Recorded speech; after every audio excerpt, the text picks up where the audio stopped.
now move on to the opening case for the opposition, Mr. Harpal Brar. Thank you.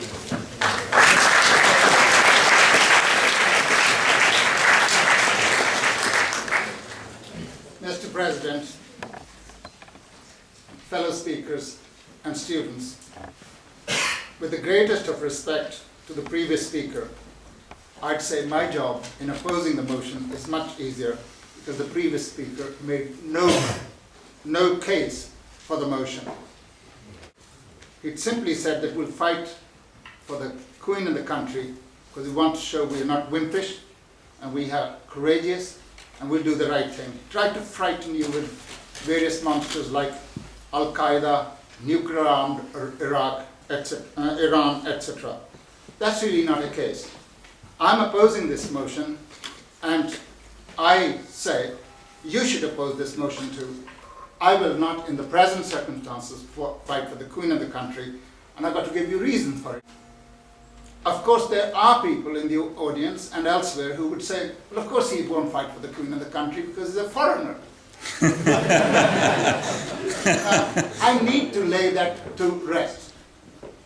I have lived more than 66% of my life in this country.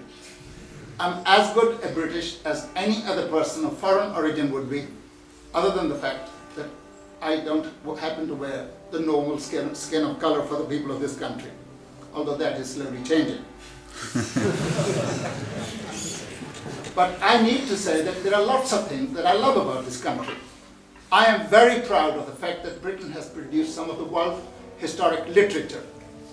We have produced Sir Philip Sidney, we have produced John Milton, we produced Shakespeare, and a number of other people whom I don't have the time to name right now. I'm very proud of the fact that we produced some of the best scientists and engineers. I'm very proud of the fact that our country was the first of the probably 2 or 3 in the world to make the bourgeois revolution. I of course refer to the 17th century revolution. Nobody remembers Oliver Cromwell, but he is one of my heroes. We are one of the first people who taught the world that there was no such thing as divine right of kings. If kings did not behave, they would soon find that they either went on journeys abroad or alternatively their head was separated from their bodies. In their own day, Cromwell and his followers were as much hated in Britain, as some parts of Britain, and particularly in Europe, as subsequently the Bolsheviks were after 1917. So they had their supporters, they had their opponents, and so did Cromwell and his supporters had. They had their opponents, etc. I'm also proud of the fact that this country was the first one to produce the first revolutionary working class party in the world, the Chartists. So it's not that everything about this country is wrong. But I cannot be proud of the fact that our country has for so long acted as an executioner of other people's liberties. I shall not fight as a soldier to execute other people's liberties. That's my position. If tomorrow I was asked to go to Egypt to save the Egyptian regime in the interest of British bondholders, in the interest of British finance capitalists and various other swindlers, my answer is I will not go, and I will not let my son go to such a war to the extent that my son ever listens to me. I'm no pacifist. I'm not opposing war because I'm a pacifist. I'm as bloodthirsty as the next door person, as bloodthirsty as General Brims himself. It's just that our targets would be different. There are wars and wars. There are wars, as I have already referred to the English Civil War of the 17th century, wars against feudalism, to get rid of the old dross and move society on the road to progress. I am in favor of them. And had I been in the 1640s of the soldiering age, I would certainly have been in Cromwell's new model army. I would have been shoulder to shoulder with Lilburne and various other people who were fighting in the 17th century Civil War. There are wars, of course, for national liberation. Colonies have fought against colonialists. They have fought wars of liberation. I am fully in favor of the colonized people fighting their wars of liberation. Weren't they in their own time called terrorists, only to be reinstated as national leaders and welcomed by His Majesty or Her Majesty as the case may happen. There are wars for the working class, wars for socialism. I'm well in favor of a civil war in which the working class fights it out in order to get to power and say to the bourgeoisie, you've had 300 years, it's our time now, isn't it time for you to be pensioned? What do you mean? But then there are wars. There are imperialist wars. They're not wars of liberation. Whatever name you give, whatever excuse you make for these wars, these are wars of spoliation. These are wars of plunder. These are wars of domination. And I put it to you, and again with the greatest of respect, because he's a soldier who's put his life at risk, he's gone into the theatre of battlefield, which I haven't. And I'm glad I'm meeting him here in the debating chamber rather than in the battlefield, because we would have been on opposing sides, and one of us wouldn't have come out of it very well.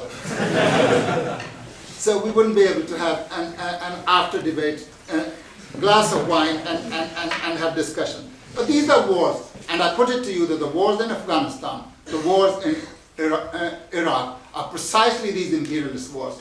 We are given all kinds of reasons why. General Brims had referred to 9/11. 9/11, first of all, nobody can actually say that 9/11 was perpetrated by the Afghan government or with the Afghan government's encouragement. But even if you say, for the sake of argument, that they did it, 9/11 is no good reason. The United States and America have committed 9/11s on a scale far higher than anyone else has committed. They've gone all over the world and bombed people in their quarters. Does it make sense for British and American soldiers to be kicking doors in Iraq and Iran, pulling their children and women out of their houses and beating them up? It's as incongruous and as outrageous as the members of Taliban were to be going around in Durham kicking doors and pulling people, English people, out of their houses. And they really don't make a pretty good sight in those societies with their jackboots. We are given a reason that Iraq had weapons of mass destruction. Well, it turned out Iraq had no weapons of mass destruction.